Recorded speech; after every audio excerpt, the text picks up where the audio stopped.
Olá, olá, boa tarde. Tarde. Acho que já tá. A Vitória já tá aí. Gabriela.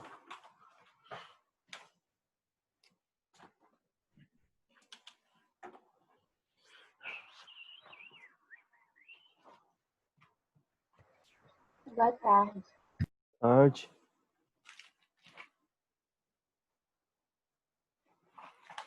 Só, a Vitória até me falou agora pela manhã que tinha excluído os arquivos lá do AVA, né? Assim que acabar a aula, eu vou fazer um compilado de tudo e postar lá para vocês. Parte da lista que eu falei de revisão de vocês, eu ainda tenho que, a outra tem que identificar onde que tá, porque eu postei por lá, mas se excluíram ela na aula passada também. Eu já abro a primeira parte aqui, a gente já conversa, né? São 3 essa primeira parte, mas depois eu posto ela completa lá para vocês, né? Para vocês já irem fazendo, independente da continuidade do conteúdo, né? Eu acho que vocês já conseguem visualizar aí, né? Na última aula a gente falou sobre o teste da distribuição T, então a gente dando continuidade na representação do teste, só para poder sintonizar todo mundo, independente de estar na aula ou não, a gente falou que agora eu vou conseguir fazer um tipo de teste estatístico que é específico para um grupo, onde o retorno desse grupo ele é formado por dados que são compostos em pares, né? Toda vez que a gente conseguir formalizar dados em pares, a gente trabalha aí com essa representação do teste de Student, né? Ou distribuição T. Deixa eu só colocar o OBS para gravar aqui, independente do Zoom dar certo ou não, pelo menos a gente vai ter o OBS também. Então, iniciar gravação. Foi. Então, a partir do momento que a gente trabalha com esses dados que são chamados de pareados, né? Esses dados que a gente toma 2 a 2, eu consigo imaginar que esse primeiro grupo eu posso fazer a investigação por meio de um teste unilateral e por teste que é bilateral. O teste unilateral envolve o sinal do maior ou menor na hipótese alternativa e o teste bilateral apenas diferente. Na aula passada a gente falou sobre o pareado. O dado que é pareado, ele vai se encontrar em uma dessas quatro condições, né? Para um dado ser considerado pareado, ou ele vai ser tomado em pares por uma unidade que vocês estejam investigando, ou ele vai ser tomado em pares pela condição do organismo, ou seja, uma condição genética, como mãe e filho, né?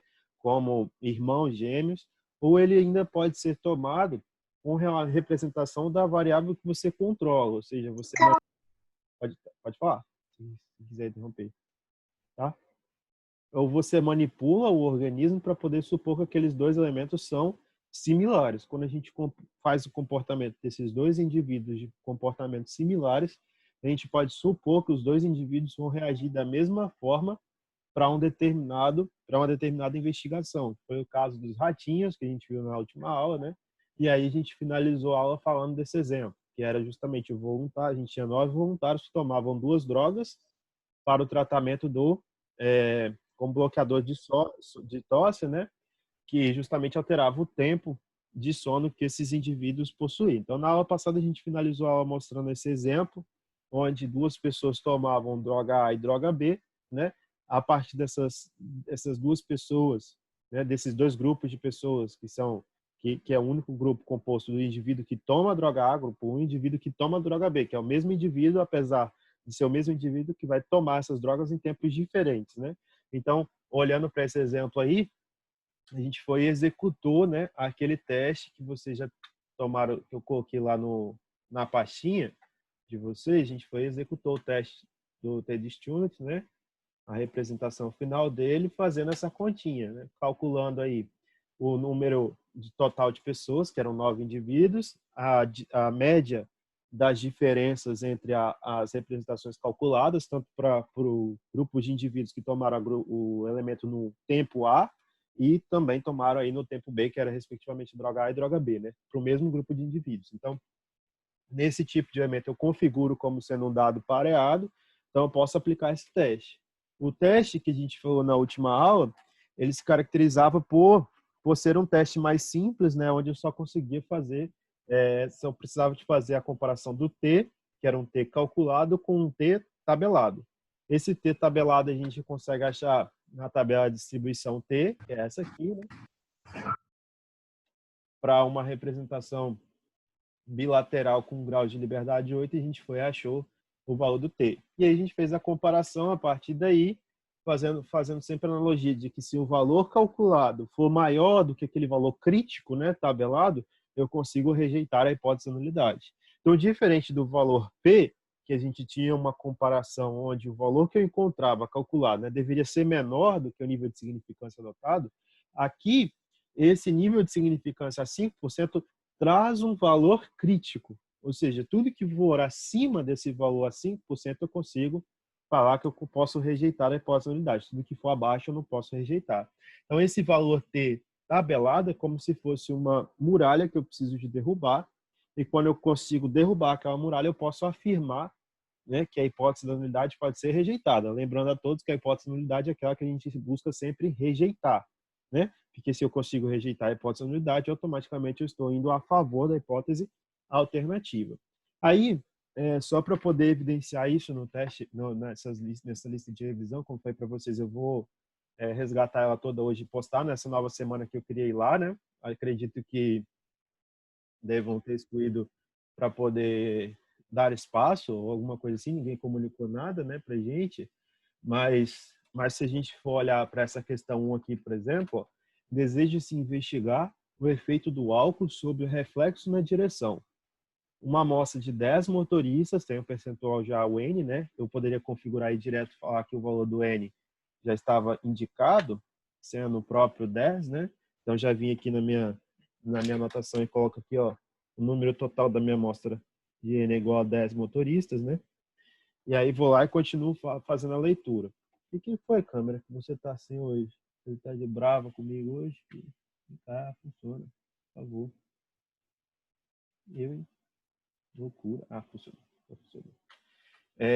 Se a gente configurar, então, essa investigação inicial com a amostra de 10 motoristas, né, foi convidado a utilizar o simulador de direção antes e depois de ingerir bebida e um tempo, né, para verificar a reação que ela tem com ou não o reflexo com ou não o efeito da bebida, era ferido esse tempo para poder medir o reflexo, né? Então, o objetivo no final era o quê? Detectar se houve ou não diferenças, né, diante do consumo do álcool. Quando a gente vai fazer esse tipo de abordagem, aí tomando como base até mesmo a ideia que eu já passei para vocês na última aula, eu falo de novo para vocês, ó, agora está aberto até julho, por exemplo, a inscrição para a iniciação científica. Na hora que vocês vão fazer a inscrição, o projetinho da iniciação, é legal na metodologia você já ter um cunho, né, do teste estatístico que você vai verificar no final para poder impactar.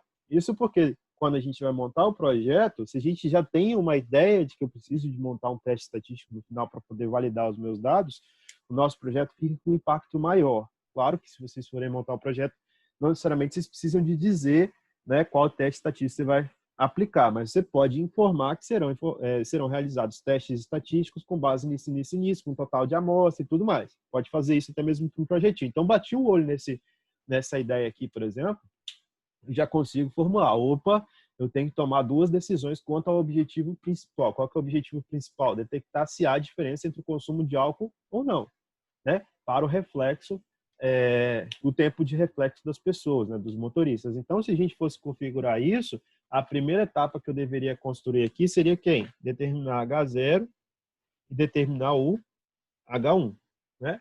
O H1 e o H0 a gente já sabe, né, que para nossa investigação eu vou sempre começar do meu objetivo. Qual que é o meu objetivo? O H1. Então, se eu vou começar do H1, eu vou lá e já começo a investigação falando do meu objetivo. Qual que é o meu objetivo? O meu objetivo, já está descrito aí na questão, é identificar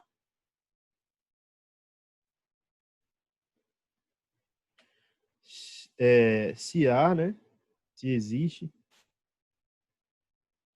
diferenças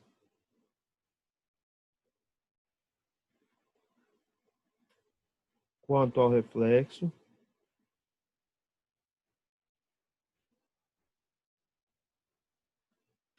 dos motoristas. Ah, câmera, por favor, fica quietinho, me ajuda. Um dia eu vou bater uma foto da gambiarra que eu faço aqui e mando para vocês. se existe diferenças quanto ao reflexo dos motoristas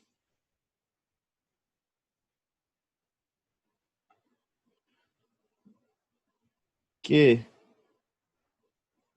estão sob o efeito do álcool.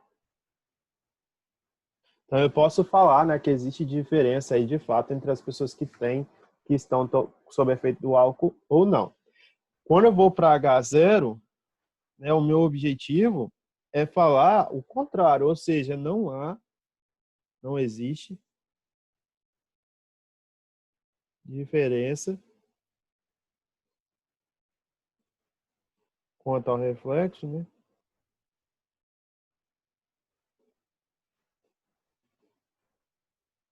por causa dos dois grupos. Então, se o meu objetivo final é justamente configurar esse teste por meio de eu aplicar, eu tenho os indivíduos aqui, 10 indivíduos selecionados, e eu aferir esse tempo, o que eu busco investigar é que o tempo de reflexo depois, né, o tempo que a pessoa tem para poder reagir ao estímulo aí de um acidente, ele vai ser maior quando ele tiver, né, sob efeito do álcool. Porque se esse tempo for maior, é porque, consequentemente, ele não vai conseguir reagir no mesmo tempo que ele iria reagir se ele não tivesse sob nenhum efeito. Então, ó, faço a coleta dos dados, estimulei, fui lá e criei as minhas duas hipóteses, né? Faço a coleta dos dados, coletei. Depois, o que eu faço? Em cima disso aqui, eu vou lá e planilho, como a gente já tinha feito lá no próprio Excel, planilha. Como se vocês pegassem aqui, aí vale a pena até vocês fazerem depois, né? Cria uma linha aqui, ó, inserir linha. Vocês não precisarem nem de criar a fórmula, né? Você vai inserindo, a gente tem 9 aqui, né? Vem aqui e coloca os dados que a gente tem do grupo A, aqui os dados do antes e depois, né? Ctrl C, e joga aqui, ó, antes e depois. Ctrl V. Aí, né? É claro que aqui eu vou ter que estender uma linha, então puxo aqui para poder fazer o cálculo para essa linha também. Aqui eu também vou ter que ter mais um participante, que são 10 agora, né? Então aqui, cálculo 10. E aí a gente vai fazendo as manipulações que a gente tem. Aqui no N não é 9, né? O N passa a ser 10 agora, né? Aí já alterou aqui o valor do T, né? O valor do S aqui, quando a gente calcula, ó, vai do E6 até o E14, né? Do E6, que é esse valor aqui, até o E14, ó. Linha, coluna 6, linha 14. Só que agora a gente incluiu um novo número, então é até o E15. Então é do E6 até o E15, porque a gente incluiu mais de um número. Então vocês podem vir aqui muito bem no D e mudar aqui no lugar do E14, né? Colocar o próprio E15 e vai calcular a nova diferença aí. Então, pronto, deu médio aqui. O S ao quadrado, mesma coisa, né? Que a variância vai ser do E6 até o E14, E15 agora, ó, só substitui, que ele vai abordar todos, e aí você já tem um valor desse T aqui. Na hora que a gente vai calcular o T, né, esse nível de significância aqui de 2,17, 3,31, agora a gente vai ter que mudar aqui, que não é mais 8 graus de liberdade. São quantos graus de liberdade? 9. Então, a gente tem aí o grau de liberdade, ou a representação de 2,26. Se a gente fosse olhar na tabela, né, a gente estaria aqui, ó, 9 graus de liberdade a um nível de significância de 5%, né, 2,26. Então, repare que eu tinha falado com vocês antes. Para poder calcular o teste agora, se for nessa situação, vocês não precisam nem de pagar ninguém, né? Eu acho que sempre foi isso com os meninos. Quando vai fazer um teste, às vezes a maior dificuldade que vocês podem ter em relação a isso é só vocês inserirem a qual teste vocês podem executar. Verifiquei que é o mesmo voluntário submetido a duas drogas diferentes, vim e apliquei, ó. O T é maior do que aquela barreira que eu consigo formalizar aqui embaixo, ó, né? É maior, então eu venho aqui e posso falar que eu consigo derrubar essa hipótese aí, né, de que o tempo é o mesmo. Ah, professor, e tal, fiz esse teste, encontrei esse valor, qual que é o meu objetivo final? O objetivo é conseguir rejeitar ou não a hipótese da nulidade. Então, quando vocês forem evidenciar isso no teste, né, que vocês podem fazer aí a qualquer momento, esse tempo que você vai ter, essa representação de você chegar aí com relação aos seus dados e tudo mais, esse tempo ele vai variar sempre de acordo com as necessidades que você possui. Então, a essa representação, né, a gente tem aqui a formulazinha do T, vocês podem calcular também, né? Ali está calculado, deixa eu ver se o T está calculado certinho, que é esse Tzinho aqui, né? Ó, do C20 até o 18, cadê o C20? C20, que é esse de cá, né? Que é o S ao quadrado, e o 18, que é a média. Então, tá certo. Calculou lá, tirou a raiz, encontrou esse valor do T. Se vocês não quisessem fazer isso de cara, bastava vocês fazerem na mão, né? Pegava lá o valor que vocês têm para análise, que é qual? T igual a D médio dividido por raiz de S ao quadrado sobre N. Aí vocês lembram da manipulação que a gente fez na aula passada? Ó, se a gente tem essa continha aqui, eu posso falar que a raiz está em cima e embaixo, né? Então, T é a mesma coisa que a média das diferenças, né?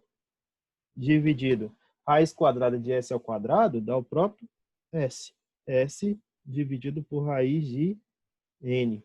Isso aqui a gente já conhece. S dividido por raiz de N é o desvio, o erro padrão amostral, né? Eu tenho o desvio padrão e eu tenho aqui o total de pessoas que eu estou investigando. Então, se eu pego o desvio padrão e divido por esse total, eu consigo encontrar o erro padrão amostral.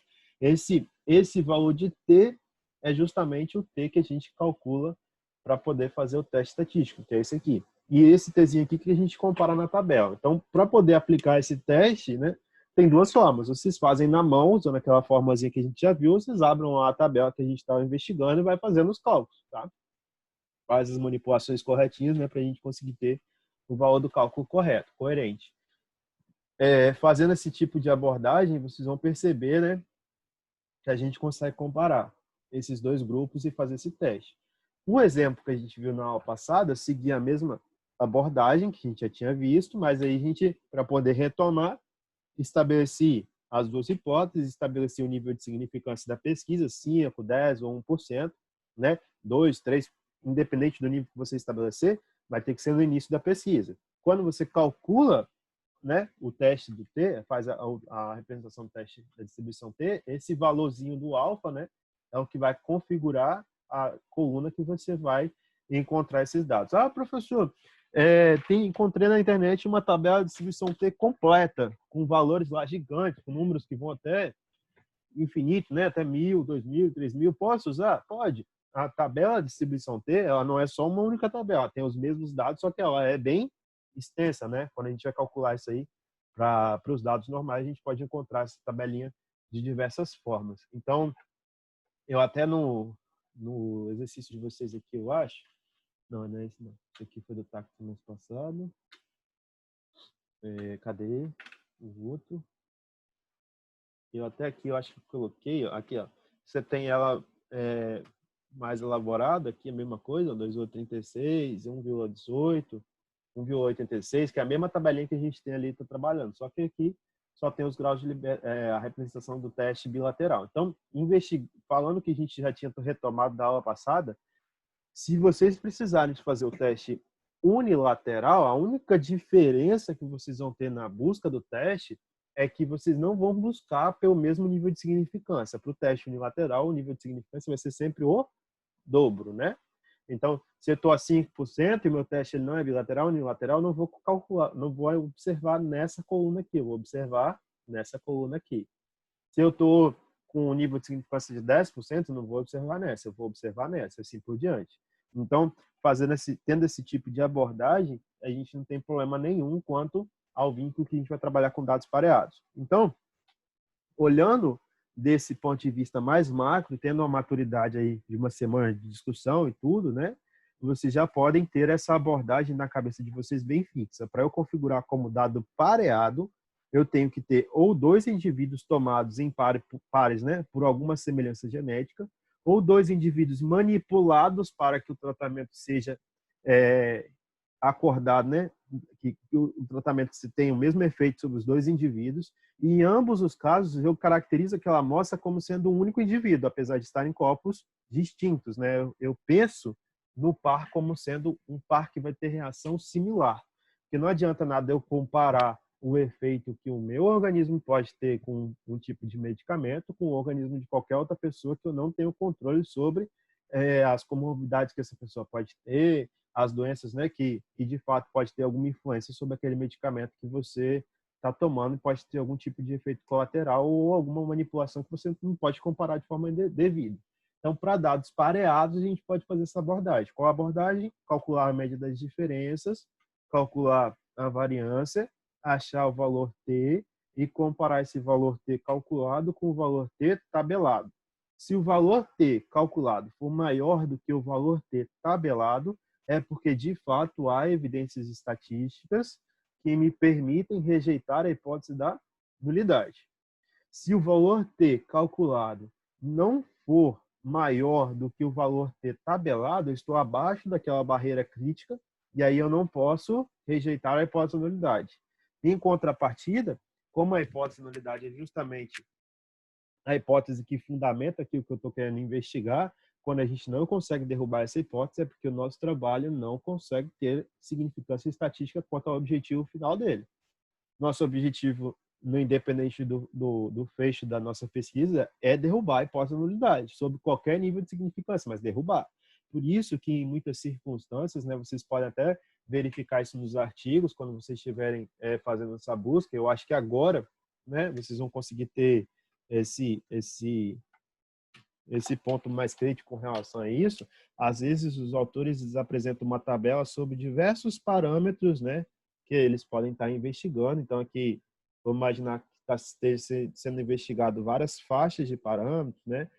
Aqui tem o parâmetro 1, parâmetro 2, parâmetro 3, aí tem N parâmetros sobre uma análise que eles estão querendo investigar. Aí aqui do lado, ó, por exemplo, quando eles estão calculando o valor P, né, para poder configurar a pesquisa, eles vêm e só colocam assim, ó, P menor do que 0,01 ou P menor do que 0,07, P menor do que 0,12, por exemplo. O que significa isso aqui?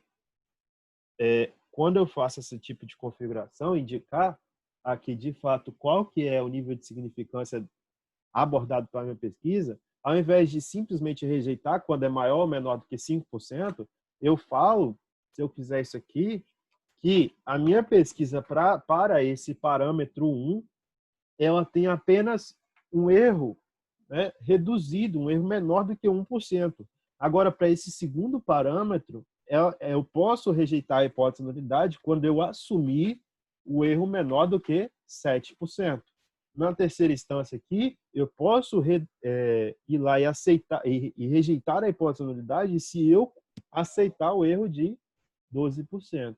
E aí eu não perco essa variável aqui, ó, porque ela é maior do que os 5% estabelecido no início da pesquisa. Então, muitas vezes as pessoas expressam dessa forma, né, a pesquisa estatística, de fato, para você ter uma ideia de que, apesar do dado ser um dado, de fato, que pode impactar em algo, né, esse dado ele não precisa ser descartado dependendo da análise que você esteja fazendo. Então, tá, professor, a partir desse momento, a gente, olhando para essa questão, a gente já consegue caracterizar isso como sendo um teste, né, de distribuição T para dados pareados, e isso a gente não vai errar, não. Deixa eu só tentar encontrar aqui uma pesquisa rápida com esses tipos de dados que me veio à cabeça, mas eu acho que talvez vocês não tenham visto isso ainda, né? Em algum tipo de artigo. E aí, se vocês virem a partir de agora, vocês podem relembrar e não perder esse tipo de abordagem. Deixa eu ver. Aqui não tem. Deixa eu ver o 6, 6, 6, 5, 5, 5, 5, 5, 5, 5, 2. Professor, Pode falar? depois você pode calcular o S2 para mim? Não precisa nem chegar até o final da conta, só explanar, porque eu fiquei um pouco perdido depois que eu vi a fórmula aí. Aí eu fiquei meio, onde eu vou colocar qual elemento, enfim. Se puder só mostrar para mim, eu já consigo dali para frente fazer sozinho. Tá bom. Rapidinho. Deixa eu só abrir aqui. Eu não, o áudio ficou ruim, eu não entendi. Ô, Vitória, você falou. Tá me escutando? Tô Tá te bem? escutando. Tô Então, escutando. Aham. fiquei com muita dúvida também nessa parte da variância, de Tá, calcular. tá bom. Eu já vou retomar ela e aí eu mostro para vocês, tá bom? Antes disso, deixa eu só mostrar isso daqui, ó. Essa aqui foi até uma prova final que eu passei no módulo passado. Olha isso aqui, ó. Quando a gente olha para esse tipo de representação aqui, né? Ó, eu tenho uma média, né? Que está aqui a instância 1, que seria a idade. Aí você está fazendo uma pesquisa. Aí você achou lá o tópico da pesquisa, né? No geral. E você primeiro foi explicar e deixar isso aqui explícito de forma a conseguir algum tipo de resultado. Se a gente for olhar o valor P aqui estatisticamente, esse valor ele é muito alto. Ele não poderia ser aceito em nenhum dos casos. Mas aí, quando a gente observa a apresentação, eu posso falar, olha, o valor P aqui ó, é de 0,61. Se eu multiplico isso aqui, é 61%, né? Então, para esse tipo de investigação, quando vocês estiverem apresentando os dados, o valor P ele pode ser apresentado na sua tabela, ele pode ser apresentado lá, independente dele ter significância estatística ou não. Para você mostrar para a pessoa que está te assistindo, né, para a pessoa que está ali de fato lendo o seu trabalho, de que aquele teste pode ter significância para o seu objetivo ou não. Mas vamos lá com relação a essa variância aqui que vocês falaram que sentiram dificuldade. Primeiro, eu falo para vocês que o teste aqui dito como a própria variância, vocês não vão precisar de executar isso na mão, né? Se vocês forem fazer alguma coisa, vocês vão utilizar o próprio Excel. Então, no Excel é só jogar a substituição lá que já tem a formulazinha feita para vocês. Se vocês forem fazer na mão, primeiro a gente tem que olhar para o tópico da variância aqui e observar o significado de cada um desses termos. Primeiro termo que a gente tem que ter bem evidenciado. Esse D, ó, eu estou fazendo o termo que é variância ao quadrado, né? Tá aqui indicado. Vou colocar para cá para ver se ela vai focar direitinho. S ao quadrado. E eu falei que S ao quadrado é justamente o somatório de D ao quadrado menos o somatório, né? Aqui, somatório de D ao quadrado sobre N. E aqui embaixo eu divido por N menos 1. Se a gente for olhar essa continha aqui, no primeiro termo eu tenho que olhar para o significado do número. O que significa esse D aqui? Esse D é justamente para esse exemplo aqui, a diferença que eu tenho para cada um dos termos que eu vou analisar de cada um dos voluntários. Então, eu tenho 9 continhas a fazer, certo? O D é a diferença. No primeiro caso, quanto que vale D? D vale 9 menos 7. Então, D vale 9 menos 7. No primeiro caso, então, vamos colocar aqui para o indivíduo 1, eu vou ter que o D vale 9 menos 7, né? Então, o D vale 2. Como que eu vou fazer essa representação aqui para o S ao quadrado? Eu vou começar fazendo aqui ó, a representação de elevar cada elemento do D ao quadrado. Então, eu vou ter D1, que é esse aqui, vou ter D2, que é eu pegar a segunda linha aqui, que vai ser justamente indicada com 7 menos 7, que dá 0. Que dá 0. E eu vou ter essa linhazinha que a gente tem aqui já descrita do próprio Excel, que é essa linha de D aqui, ó. Vou mostrar para vocês. Deixa eu dar um Ctrl Z aqui que ela volta para o exercício original. Ó, eu vou ter essa linha aqui das diferenças, tá vendo? Essa linha aqui. Então, essa primeira linha aqui são todas as opções que eu tenho para quem? Para D, tá? A variância, então, ó, vamos lá para o cálculo da variância, que é esse aqui, variância. É justamente calcular o desvio padrão que eu vou ter disso aqui e levar ao quadrado. Se eu quero calcular na raça, isso aqui, vamos voltar para cá. O que eu vou ter que fazer agora? Vou ter que pegar essa representação do primeiro D. Quanto que vale o primeiro D? Aí você vai colocar aqui, ó. S ao quadrado é igual a primeiro valor de D, que é 2 ao quadrado, né? Menos, aí a primeira coisa que a gente tem que evidenciar é que aqui, ó, eu vou ter D1, D2, D3, esse 2 aqui, eu vou ter que fazer a representação de 2, aí eu vou colocar aqui entre aspas, mais D2, que é a segunda diferença, mais D3, mais D4, até D9, né, que são 9 voluntários. Vou fazer tudo isso aqui, cada um desses elementos ao quadrado. Então, eu estou fazendo justamente, ó, somando cada um desses elementos ao quadrado. Depois, qual que é o significado dessa segunda parte? Eu vou subtrair isso aqui, né? Vou colocar um menos aqui, mas vou escrever aqui embaixo, tá? Vou subtrair isso aqui por uma representação que é o quê? Eu somar todos os Ds e depois elevar ao quadrado. Então, eu vou ter aqui, ó, 2 mais D2 mais D3 mais D4 até D9. E depois que eu somar tudo, eu vou levar ao quadrado. Depois que eu levar tudo ao quadrado, eu divido por N. N que é o total que a gente tem. Que é 10, né? 9. Dividir tudo por N. Essa partezinha aqui, então, faço esse menos esse. E depois eu pego o resultado dessa subtração aqui e divido tudo por N menos 1. Então, repara, professor, qual que é a diferença desses dois termos? É um pouco confuso mesmo. A primeira parte, eu faço esse ao quadrado, mais esse ao quadrado, mais esse ao quadrado, mais esse ao quadrado, mais esse ao quadrado. Então, eu vou fazendo cada um dos termos. E depois eu faço a subtração, né, por cada um desses termos aqui, só que eu só vou elevar ao quadrado depois. Porque senão, se a gente fosse olhar na margem mais direta, né, eu teria d ao quadrado menos d ao quadrado. Ficaria a mesma coisa.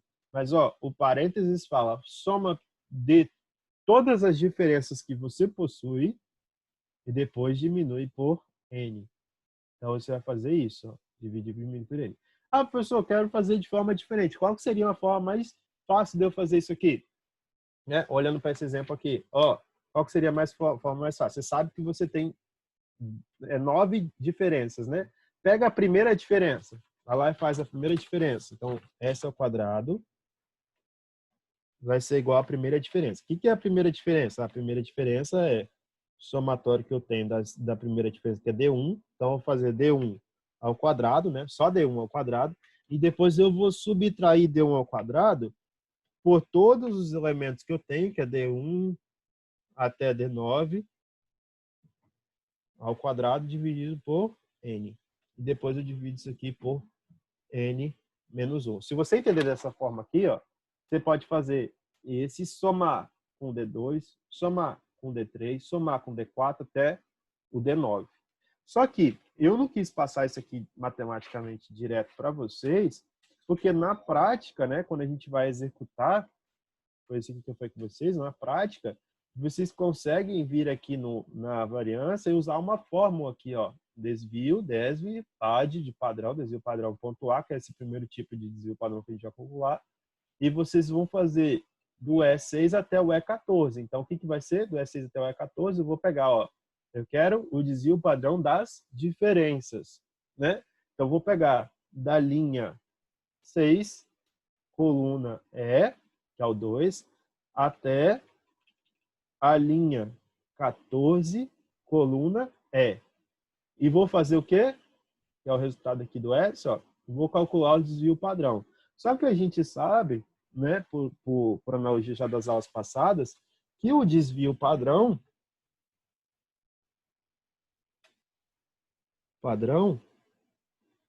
ele é o próprio S, né? Esse aqui é desvio padrão. Quando a gente vê S é desvio padrão. O que é o S ao quadrado? S ao quadrado é a variância, né? O teste da distribuição T, na fórmula íntegra, ele usa a variância, tá? Mas se eu pegar S e elevar ao quadrado, eu tenho a variância. Então, o Excel já dá para a gente o desvio padrão. Se ele já dá o desvio padrão, para calcular a variância, é só elevar ao quadrado. É isso que está descrito aqui na forma para vocês, ó. Desvio padrão, calcula ele primeiro, por isso que está entre parênteses, tá vendo? Está entre parênteses aqui. Quando eu circulo esse primeiro parênteses, ó, está calculando o desvio padrão em relação a todas essas linhas aqui, né? E depois eu pego esse valor e elevo ao quadrado. Está descrito aqui um chapeuzinho ao quadrado, que é justamente elevar ao quadrado no Excel. Então, se eu tivesse 100 linhas aqui, o que eu ia fazer? Eu só ia precisar de arrastar isso aqui até a 16ª, tá vendo que está aumentando aqui, ó? o é 15, agora está 16, é 18. Então, se eu tivesse aqui, sei lá, 70 números, 90 números, bastaria eu arrastar essa linha aqui que ele já ia compreender que eu quero calcular o desvio padrão de todas essas linhas. Né? Se eu estou voltando aqui agora, a gente vai chegar na abordagem que a gente quer calcular. Então, na hora de fazer isso aqui, para vocês modificarem, né, basta vocês terem essa ideia de que já existe uma fórmula pronta para calcular o desvio padrão. Tá, calculei o desvio padrão, achei a variância tanto pelo método numérico normal ou pelo método que a gente viu do Excel, né, usando lá a fórmula pronta. O importante é a gente encontrar no final essa representação para o valor T, que é justamente isso aqui que a gente está aqui do lado. Ó. O T igual a média das variâncias. Aqui eu tenho que calcular, então, de qualquer forma, eu já teria que somar todas as variâncias e dividir pelo total, né? Porque seria esse D barra, dividido por S ao quadrado sobre N. Isso aqui dentro de uma raiz. Aí aquela abordagem que a gente fez no início da aula, ó, aqui está S ao quadrado, que é a variância, mas está dentro de uma raiz. Quando eu tiro a raiz da variância, eu chego e uso o quê? O próprio desvio padrão. Então, eu poderia ter utilizado direto, sem ter calculado a raiz de cima, ter usado apenas o desvio padrão sobre raiz de N. Essa fórmula aqui, ó, ela é igual à fórmula de cima. Essa aqui é igual a essa. Só que aqui eu uso o desvio padrão.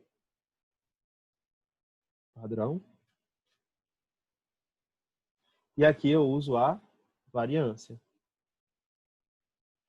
Ah, professor, mas por quê? Então, né? Por que a gente não usa essa fórmula de baixo aqui com a fórmula do T? Porque essa fórmula para o T, galera, ela é utilizada para os dados que são pareados. Para dados pareados, eu tenho essa fórmula aí. Aí fica mais genérico eu falar justamente que eu vou utilizar essa fórmula, independente do contexto, né? Porque eu estou trabalhando com dados que são pareados. Se eu mudo a abordagem do meu esquema, né, de representação, aí provavelmente a gente vai mudar também, né, a forma como a gente vai trabalhar com esses elementos. É importante a gente tomar isso aí como base, porque não é porque eu vou comparar dois grupos que eu já vou sair utilizando a distribuição T para qualquer caso, né? Eu tenho que evidenciar qual que vai ser a marca que a distribuição T vai trazer para a gente. Beleza? Quem tinha perguntado da variância? Beleza, professor. Obrigado. Tá. Qualquer dúvida, assim, Sim, galera? obrigada. Joia, Vitória. Qualquer dúvida que vocês tiverem assim também, se for o caso de, peguei a aula para poder ver, não ficou bem entendido, manda lá no grupo, fala, professor, olha, tal tópico não está muito legal, que aí eu gravo um vídeo e mando para vocês explicando o tópico específico que vocês estão com dúvida, que às vezes um tópico fica agarrado e aí leva a compreensão de todo o tópico, né? Então aqui, ó, o 3.7, né, que é outro exemplo que a gente tem para poder tratar. Só que agora a gente está com a mesma representação, são dois elementos, e a gente quer observar o efeito de duas drogas distintas sobre esses elementos. Então, uma droga é tradicionalmente usada para o alívio nos casos de enxaqueca. Uma empresa oferece um genérico. Para verificar se o efeito do genérico não é significativamente inferior, foi feito um ensaio com 7 voluntários. Todos os usuários usaram por períodos distintos tanto a droga tradicional quanto a droga, né, que era o próprio genérico que se queria testar. Os tempos do alívio de dor foram registrados pelos usuários como cada droga estão tabelados na tabela aqui ao lado, que eu vou ficar lá no livro para vocês também de exemplo. Então, nesse primeiro caso, né, eu observo aqui um valor, novamente, que ele é quantitativo. Lembra que eu falei para vocês na aula passada? A tabela, o teste do Voltaire, ele é utilizado para dados que podem ser quantificados. Eu consigo mensurar o tempo do alívio da dor para essas duas drogas. Então, se eu consigo quantificar esse tempo, eu posso utilizar de fato esse teste. E, novamente, eu tenho um único indivíduo submetido a 2 testes diferentes, não são grupos independentes. Então, aqui também é configurado como um dado pareado, né? Eu posso usar um teste para dado pareado. Primeira coisa que eu faço, busco as duas hipóteses, H0 e H1. H0, o tempo médio da alívio da dor é o mesmo para as duas drogas, e H1, o tempo da alívio da dor é menor quando se utiliza o genérico. Aí vocês vão lá e falam, esse menor aqui já me dá um sinal. Se eu tenho um sinal na hipótese alternativa, né, menor ou é maior, então é porque o teste ele é unilateral, se é maior, direita, se é menor, esquerda. Então, é menor unilateral à esquerda, né? Eu busco encontrar que o tempo do alívio de dor é menor quando se utiliza o genérico. Então, se esse é o objetivo da sua pesquisa, que poderia apenas ser comprovado diferente também, né? Aí você escolhe o nível de significância, então normalmente apontado como 5, a gente vai lá e busca evidência. Acho que é nesse aqui que foi que vocês podiam analisar o errozinho que estava no próprio teste. Vamos lá. Então, eu tenho aqui agora a diferença dessas duas representações. Tem o tempo, né, o C e o D, que são esses dois tempos que a gente quantificou, né? Está aqui dado no próprio exemplo, né, de vocês. E aí a gente vai começar a fazer análise. Calculo a diferença desses elementos. Então, para cada uma dessas linhas aqui do Excel, eu fiz D6 menos C6. D6 menos D7 menos C7, D8 menos C8, D9 menos C9, que é o que está escrito aqui, tá? Para aqueles que não sabem, só apertar o igual e clicar nas duas linhas. Ou você clica na primeira linha aqui, ó, faz o próprio termo que você precisa de fazer, ó. Quero fazer isso aqui do zero. Coloquei, tabelei os dois elementos aqui, coloco o igual, né? Aí você vai apertar, vai aparecer o elemento que você quer colocar, coloco o sinal que eu quero fazer e clico no segundo elemento. Dou um Enter, ele já faz o cálculo. Para eu arrastar para os demais, basta puxar aqui na lateral e chegar a todos os outros cálculos que a gente possui, né? Tá. Tenho 7 indivíduos, vou lá e marco na minha tabelinha, na minha planilha, ó, que eu consegui 7 indivíduos para poder fazer essa investigação. Então, o N igual a 7. Essa é a primeira coisa. Aí, calculei a média das diferenças. A média das diferenças, que é o D barra, deu o próprio menos 0,5, né? Deu o valor negativo, menos 0,5. Vou calcular o S ao quadrado, que é a minha variância. Então, S ao quadrado, depois dos cálculos, eu encontrei aí o S ao quadrado como sendo o próprio 0,5. Então, N, média das variâncias, média das diferenças, e o S ao quadrado, que é a nossa variância. Ah, professor, eu quero trabalhar com o desvio padrão. O que eu iria fazer? Só tirar a raiz, que eu já teria o S. Vou e jogo na minha fórmula do T. Qual que é essa fórmula do T? T igual... estou com dados pareados. Então, é média das diferenças dividido o raiz quadrada de que? S ao quadrado sobre N. Essa aqui é a minha formulazinha. Para jogar aqui, joga o valorzinho de D, que é menos 0,5.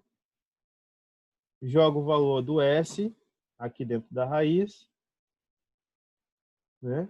O valor do S dá 0,5 ao quadrado, dividido por 7. No final, quando eu faço essa investigação aqui, eu vou achar o T igual a menos 1,87. Tá. Aí vem a grande questão, ó. Esse valor aqui é negativo, né? Então, se eu for olhar na linha do tempo, na nossa abordagem da linha do tempo, ó, eu tenho aqui o meu valor, linha dos números, né? Eu tenho aqui o meu valor de 1,87 negativo. E se eu for fazer a abordagem para o próprio T, ó, o T que eu possuo, ele está mais reduzido, né? Menos 1,94. Então, ele está aqui. Menos 1,94. Então, quando eu vou olhar para o meu valor T, eu consegui romper essa barreira, né? Então, quando eu olho, foi justamente isso aqui que eu pedi para vocês, ó, vocês olharem lá no próprio nível da representação que vocês estavam investigando, né? Ver se foi esse daqui mesmo. Esse é o 13.7, né? 13.7. Vocês iriam investigar e confrontar, ó, esse valor T aqui que eu tenho, né?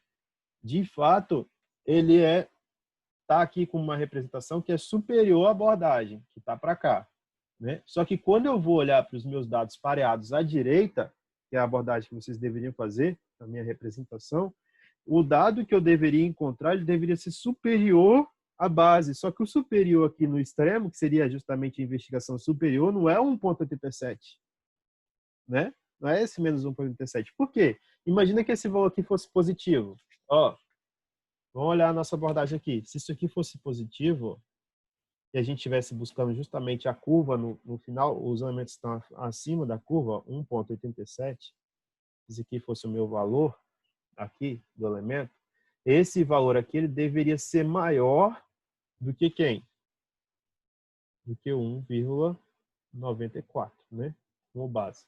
Como esse valor aqui ele é menor, eu não poderia rejeitar. Só que quando eu vou olhar para o meu campo aqui do 1,94, para eu poder conseguir, de fato, determinar a rejeição, esse valor deveria estar para cá. Eu poderia ter 1,95, 1,96, eu estaria com um valor que é maior.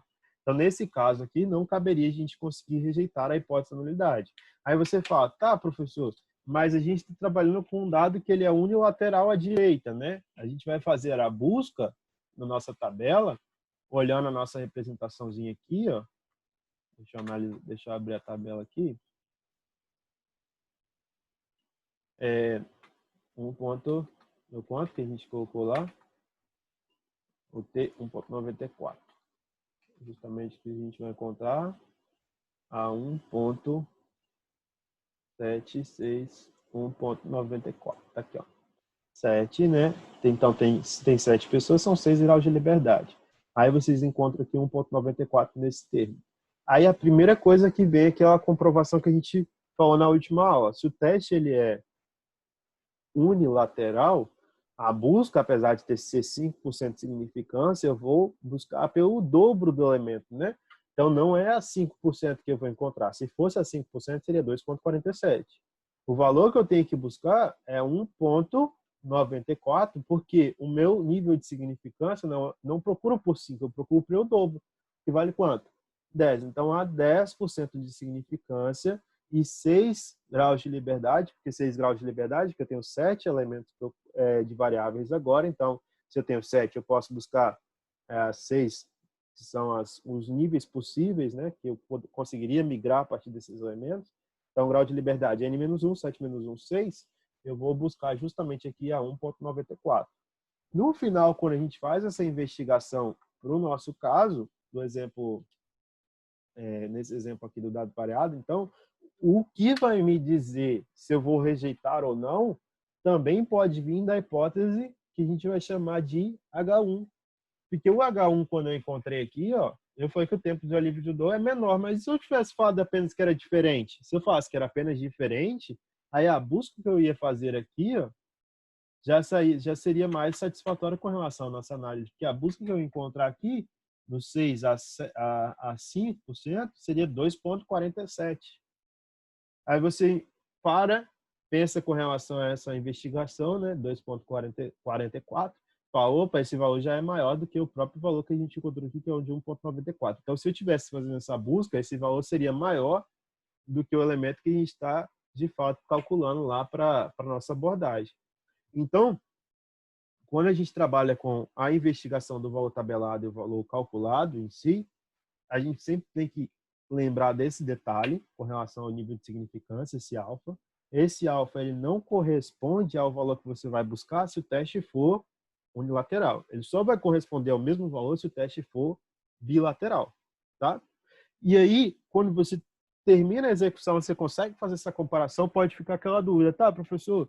Mas e se eu não estiver trabalhando com dois grupos idênticos, que é a abordagem que a gente tem? Se a gente precisar de trabalhar com grupos que são independentes, né? Quando a gente vai trabalhar com grupos que são independentes, ou seja, eu quiser comparar um grupo que tem um desfecho e outro grupo que não tem, quando eu estiver trabalhando com um grupo que é controle, um grupo que é tratado e eu não tenho similaridade entre esses dados, aí eu estou trabalhando com um grupo que não é pareado, com testes de dados que não são pareados, e sim testes para dados independentes. Por isso que eu falei que era muito importante a gente bater nessa tecla, né, dos dados pareados. Por quê? O teste para dados pareados ele é muito tranquilo. Ele é muito tranquilo, principalmente porque a gente estabelece que o nível que eu vou ter para a variância dos dois grupos é o mesmo. Eu tenho a mesma representação entre os dados. Então, é o mesmo conjunto de elementos que eu estou trabalhando para o grupo 1 e grupo 2. Imagina agora, né, que é o grande termo assim, que a gente tem de preocupação quando a gente não toma cuidado, a gente vai trabalhar com dois grupos distintos com populações diferentes. Como que eu posso falar e afirmar que eu vou comparar dois grupos distintos com populações diferentes, com pessoas diferentes, e afirmar que o meu resultado ele tem relevância científica, né? Ele tem um dado que consegue comprovar estatisticamente que eu posso considerar aquele nível de significância, rejeição ou não de uma hipótese de unidade. Então, ó, esse exemplo só para poder colocar como base aí para vocês, para saber se determinado produto faz nascer cabelos em pessoas calvas, o médico pode fazer um ensaio clínico com um grupo de pessoas calvas que recebe tratamento de teste, o grupo tratado, enquanto o segundo grupo recebe o placebo. São dois grupos independentes. Eu não estou fazendo a mesma pessoa recebendo primeiro o placebo, depois recebendo a droga para poder ver se tem diferença. Já estou recebendo com dois grupos distintos, são corpos diferentes. Aí o exemplo 9 aí, né? A nutricionista quer comparar o efeito das suas dietas alimentares na perda de peso. Seleciona-se, então, voluntários que querem perder peso e os divide, ao caso, em dois grupos. O primeiro grupo destinado a receber a dieta A e o outro destinado a receber a dieta B. Os dados estão apresentados, né? E aí pede para poder fazer o teste da distribuição ter um nível de significância de 5%. Se eu observo aqui agora esses dois grupos, eu consigo já visualizar que o grupo A tem mais elementos que o grupo B. Isso é uma barreira muito grande, né, quanto à investigação. Vou até pedir para vocês fazerem a conclusão, né, da leitura completa do capítulo, né, da distribuição T, que eu acho que é válido para a gente não se perder com isso, mas, por enquanto, ainda a abordagem principal dos dados pareados, eu estou dando uma interpretação a mais por dados independentes, porque eu vou colocar na lista de vocês alguns exercícios, né, para a gente ir treinando. Mas a abordagem que eu tenho que ter se são duas pessoas diferentes, dois grupos diferentes, né, grupos independentes. A abordagem que eu vou fazer agora começa no mesmo ponto. Qual que é o ponto? Vou apresentar o peso com relação às duas hipóteses, formular as duas hipóteses. Então, se eu estou comparando duas dietas diferentes com grupos diferentes, eu vou falar que a dieta B e a dieta A, né, fazem ou não diferença estatística com relação aos dois grupos. Hipótese da nulidade, a perda do peso é, em média, a mesma para as duas dietas. Não há diferença estatística entre as duas médias apresentadas, né? E a hipótese H1, que é aquilo que eu de fato quero comprovar, a perda de peso é diferente com relação às duas dietas apresentadas. O nível de significância alfa estabelecido, e aí vem a grande questão, né, para calcular agora. Eu vou ter que determinar, e aí, novamente, eu peço, por isso que eu dei tanta ênfase no pareado, porque quando a gente vai para grupos independentes, o grande ponto que a gente vai esbarrar é na representação da variância. Olha, eu vou calcular, então, a média desses dois grupos. Vou calcular a média dos grupos. Calculei a média, são médias diferentes. Antes, no grupo pareado, eu podia falar que existia diferença entre os elementos. Por quê? Porque essa diferença levava em consideração a mesma pessoa. Aqui, ó, eu tenho a mesma pessoa.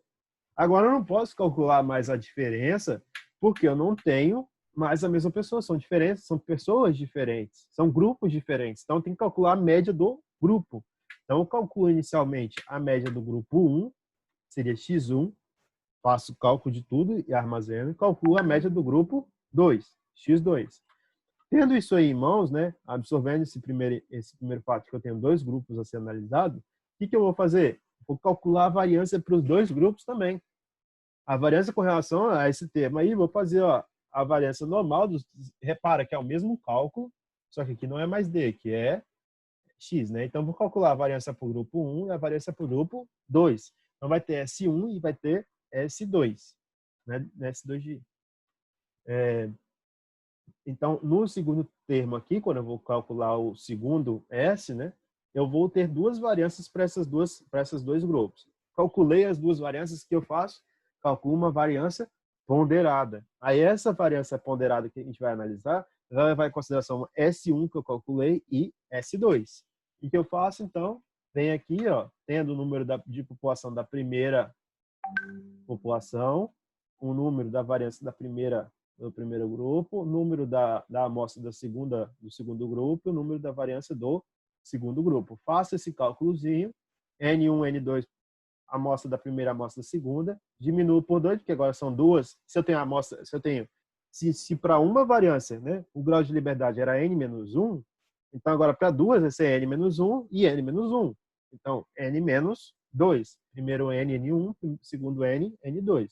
E aí a representação da subtração para o grau de liberdade tem dois elementos. Então, se a gente fosse olhar para esse termo aqui, ó, eu teria que contar. Aqui tem quantas pessoas? 3, 6, 9, 10. Qual seria o grau de liberdade? 10 menos 1, 9. E aqui? 3, 6, 7. Qual que seria o grau de liberdade? 7 menos 1 daria 6. 6 mais 9 daria aí a representação desse denominador aqui, né? N mais N menos 2, N1, N2, menos 2. E depois eu calculo o valor do T. Aí lembra que eu falei por que não tirava da raiz direto, deixava lá? Porque aqui o T muda, o cálculo de T muda. Aí o cálculo do T é x1 menos x2 em módulo. Então, esse x1 menos x2 em módulo diz o que pra gente? Que o resultado, se ele for negativo, ele vai ser transformado para positivo. O resultado dali vai ser positivo. Colocar em módulo é que no final das contas não vai depender do A ser maior que do x1 ser maior que o x2 ou x2 ser maior que x1, né? Tanto faz a gente ter essa representação da média dos dois grupos, que no final esse resultado vai ser positivo. Então pega esse resultado em módulo e divide pela raiz quadrada de 1 sobre N1 mais 1 sobre N2 e multiplico pelo SP. Aí esse SP é justamente a variância ponderada que você teve, que você fez o cálculo relacionando as duas variâncias. Faz esse cálculo e acha qual que é o valor T. Calculei o valor T, né? Aí eu tenho aqui a minha representação aqui no S9, né? O nosso cálculo. Vem aqui, ó, tem os dois elementos, grupo A, grupo B, tá vendo? Agora, eu não faço a diferença, vocês vão reparar, planilha, eu preciso de calcular qual que é a média de A e qual que é a média de B. Então, eu tenho aqui em A 10 elementos no A e 10 elementos no e 7 elementos no B. X-médio, o que é o X-médio? Aqui, o que é a média do grupo A? Eu posso vir aqui e fazer, ó, a média do grupo A é a média dos elementos que vão do C, né? O grupo A está na coluna C, e ele começa os dados na linha 6. Ele vai da linha 6 até a linha 15. Então, vai ser C6 até C15. Então, aqui a média, ó, calcula a média do C6 até C15. E depois você faz a mesma coisa, só que para D. Ó, calcula a média do D6 até o D11, né? Então, aqui a média, ó, que está aqui, vai ser do D6 até o D12, está descrito aqui. Deixa eu ver se é isso mesmo. 6 até o 12, perdão, porque tem o cabinho aqui da câmera tá na frente. Até o 12, né, que tem o 15 aqui embaixo ainda. Então, calculei a média aqui, vocês viram que a média foi diferente entre os dois elementos. Faça a mesma coisa para a variância, que era a variância dos dois grupos. Então, calcula a variância no primeiro, que vai do C6 até o C15, que está aqui, né? Desvio padrão do C6 até o C15 elevado ao quadrado. E calcula a variância do D6 até o D15. Repararam que fazer aqui direto no Excel a mesma coisa, você só vai usar a forma, coloca o igual e digita aquilo ali. Eu já até passei esse arquivo para vocês. Então, depois para calcular o valor da variância, que é justamente a ponderada, aí ou vocês fazem na mão, vocês digitam a fórmula lá. Qual que é a fórmula? É o C20, que é justamente esse primeiro elemento aqui, que é a média, menos 1, vezes C22, mais o D20 menos 1, vezes D22, dividido por C20, mais D20, menos 2, que é justamente o que está aqui na nossa fórmula, ó, né? Para a variância aqui. Ó, C20 menos 1 vezes o elemento, o outro D20 menos 1 vezes o elemento, e divide pela subtração da soma do N1 mais N2 por 2, né? Fazendo isso, você tem aqui o valor T. Na hora que eu olho o valor T e calculo o T que eu tenho aí para o nível de significância de 5%, né? Quando a gente vai calcular lá a representação dos níveis significantes de 5%, eu sempre tenho que lembrar que eu vou somar, né, no cálculo, para achar na tabela, eu vou somar a representação dos níveis de significância que eu possuo. Qual que é o nível de significância associado? Soma as duas amostras, N1 mais N2, e subtrai por 2. Então, na minha planilha, eu vou buscar aqui, ó, né, nessa tabelinha aqui, eu vou buscar pela soma dos dois elementos, dividido por 2. Se eu somo que tem 10 mais 7, né, 10 mais 7, dá 17 menos 2 dá 15, né? Então, eu vou vir aqui a 15 graus de liberdade, que nem tem nessa planilha, né? Tem na do livro lá que eu vou postar para vocês. Essa daqui, ó.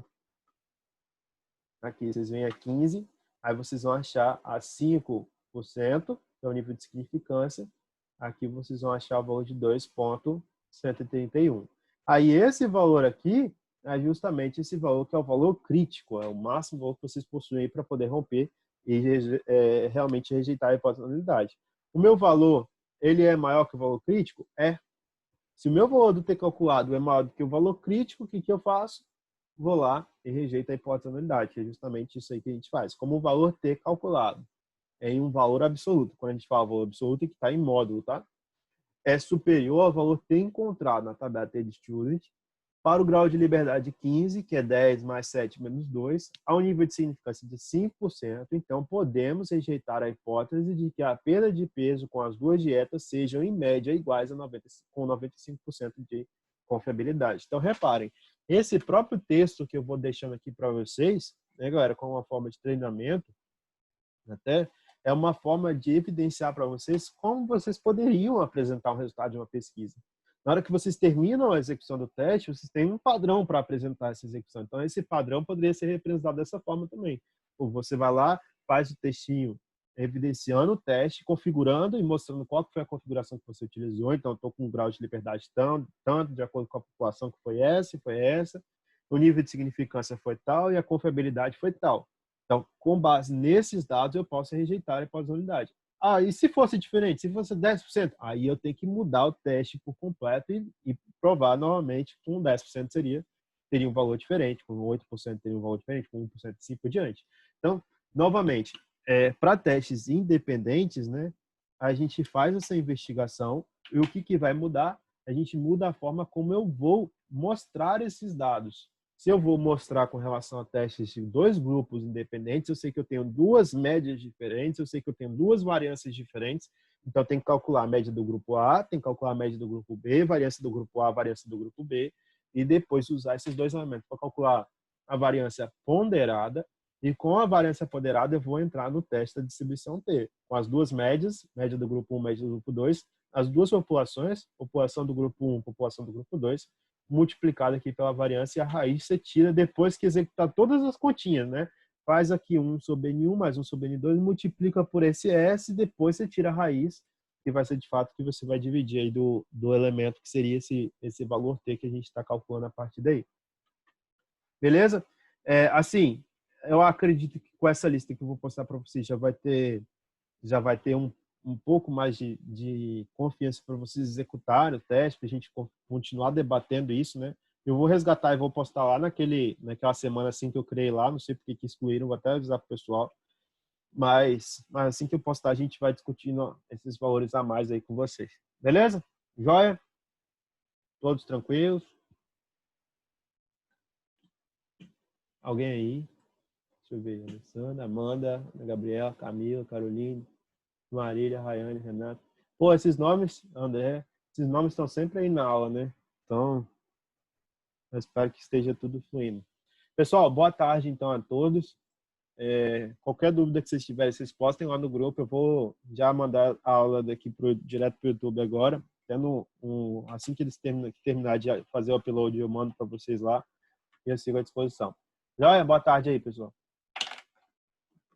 Falou, professor. Boa tarde. Valeu. Boa tarde, obrigada. Obrigada, professor. Opa! Quer falar uma coisa? Só for, professor. Valeu, pessoal. Até mais. Tchau.